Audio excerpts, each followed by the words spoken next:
तो अंकल आपका घर कहाँ हुआ? कस्बा। कस्बा। तो आपको क्या चीज़ का दिक्कत था? दमा था, खांसी हो रहा था, अच्छा। दम फूल रहा था। दम फूल रहा था। आप कई जगह इलाज कराए थे? बहुत जगह के कराया इलाज। बहुत जगह इलाज कराया ना?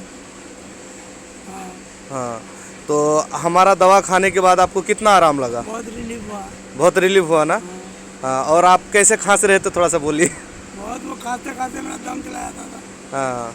और दम भी फूलता था। दम ही फूल रहा था। हाँ, लेकिन ये दवा खाने के बाद आपको बहुत रिलीफ हुआ। बहुत रिलीफ हुआ। बहुत रिलीफ हुआ। चलिए ठीक है, धन्यवाद।